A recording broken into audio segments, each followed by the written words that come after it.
अगर भगवान खुद आपके सामने आकर आपकी सबसे कीमती चीज मांग लें, तो क्या आप दे पाएंगे?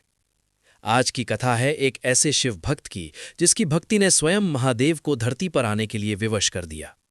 तमिल भूमि में कावेरी नदी के किनारे बसता था एक समृद्ध नगर, पंपतिनम। यहीं रहते थे इयरपग नयनार, धन, सम्मान और वैभव से भरपूर। लेकिन उनका असली धन था भगवान शिव में अटूट विश्वास।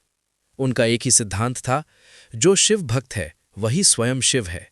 उसकी सेवा करना ही सबसे बड़ा पुण्य है। एक दिन एक साधारण ब्राह्मण उनके द्वार पर आया। चेहरे पर तेज था, पर पहचान छुपी हुई थी। उसने कहा, यदि तुम सच में शिव भक्त हो तो जो मैं मांगूं वो दान में दोगे? ईयरपग नयनार ने बिना सोचे वचन दे दिया। अगले ही पल ब्राह्मण ने कहा, मुझे तुम्हारी पत्नी चाहिए दान में। क्षण भर के लिए समय थम गया। हवा भी जैसे सांस रोककर खड़ी थी। लेकिन आश्चर्य, ईयरपग नयनार के चेहरे पर कोई भय नहीं था।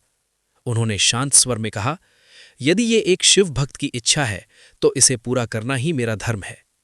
उनकी पत्नी ने भी मुस्कुराकर ये त्याग स्वीकार कर लिया। जब वे आगे बढ़े तो गांव वालों ने रास्ता रोक लिया। ये पाप है, ये अधर्म है, चारों ओर शोर मच गया। लेकिन ईयरपग नयनार अडिग रहे। भक्ति की शक्ति लेकर उन्होंने अकेले ही सबका सामना किया।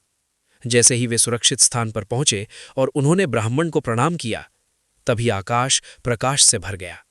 वो ब्राह्मण कोई और नहीं था, स्वयं भगवान शिव माता पार्वती के साथ। महादेव ने कहा, हे भक्त, तुम्हारी भक्ति, त्याग और निष्काम प्रेम ने हमें प्रसन्न कर दिया। तुम धन्य हो। और उन्हें दिव्य लोक का वरदान प्राप्त हुआ। अब बताइए, ऐसी भक्ति आज कौन कर सकता है? बोलिए, हर हर महादेव।